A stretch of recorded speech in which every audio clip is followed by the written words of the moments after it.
Questions are being raised about some sharp remarks that conservative journalist Andrew Breitbart made to Clinton insider John Podesta some years ago. Many speculate that Breitbart knew what Podesta was hiding in his closet, so to speak. Did Andrew Breitbart know details about the child sex trafficking ring that is operating in Washington, D.C., and did he know any details that connected John Podesta to it? Here is one video clip of Breitbart using some strong words for John Podesta. This is a concerted effort. This is a concerted effort. Politics of personal destruction. Fuck you, John Podesta. Whatever the hell they're doing. What's in your closet, John Podesta? Big Podesta? Big Soros? Do you want us to play these games? Because we're playing to win. Obviously, Breitbart was involved in some kind of war with John Podesta. Strangely enough, not long after this, Andrew Breitbart died suddenly of a heart attack. He was only 43 years old. Naturally, there was speculation as to whether or not Breitbart was murdered, but what could be done to trigger a heart attack? It is known that arsenic poisoning has been used by spies and intelligence agents to cause heart attacks that otherwise appear to be natural events. We would therefore have to ask if there was any evidence of arsenic poisoning in Breitbart's case. Clearly, an autopsy was needed. What happened next will shock you. The autopsy was conducted by 61-year-old Michael Cormier. On the day that his preliminary autopsy was to be released, Cormier himself died suddenly and unexpectedly. The cause of his death? Arsenic poisoning. So was Breitbart poisoned with arsenic as well? Or was some other substance used to trigger the heart attack? We can't be certain, but this would not have been the first time that a high-profile figure investigating the Illuminati's pedophile ring was killed through arsenic poisoning.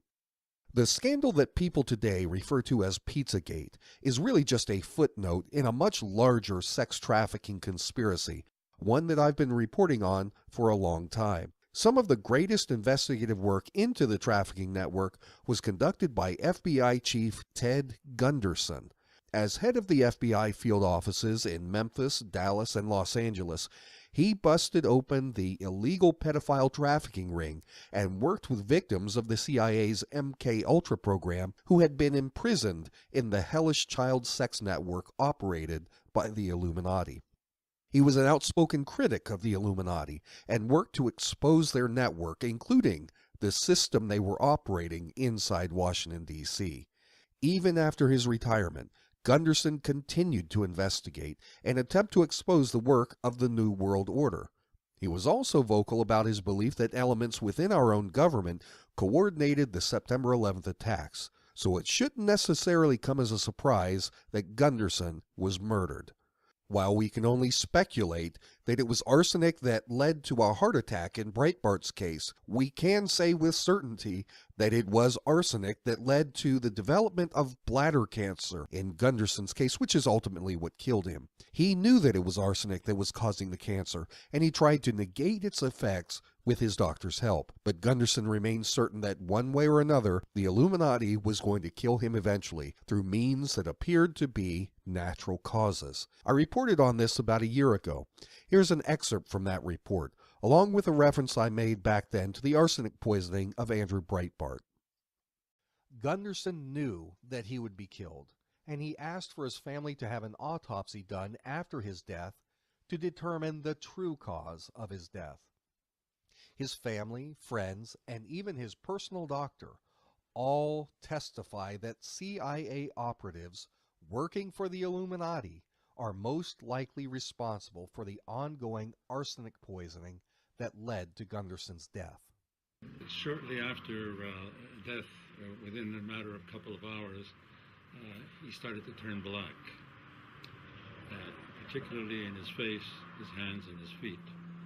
And this is a characteristic sign of arsenic poisoning.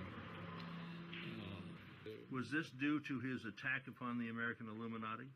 Yes, very definitely, and also his attack upon the CIA, which is being controlled by the Illuminati. And so you know, the murder of political activists with arsenic is not unheard of. After 43-year-old conservative Andrew Breitbart fell over dead when his heart mysteriously stopped one day, a much-anticipated coroner's report was due to be released. That report was never published because the coroner who worked on Breitbart died a sudden death from arsenic poisoning. These are very evil and very dangerous people that we are dealing with. I've got a lot more information for you on these stories, so make sure to subscribe to youtube.com/prepare333 to receive my ongoing reports, and please consider making a donation to my new Patreon account at patreon.com/endtimesnewsreport. I'll mail a postcard from North Carolina to the first person to sign up to donate $5 or more per month. Thanks, everyone. For the End Times News Report, this is Jake Morphonios.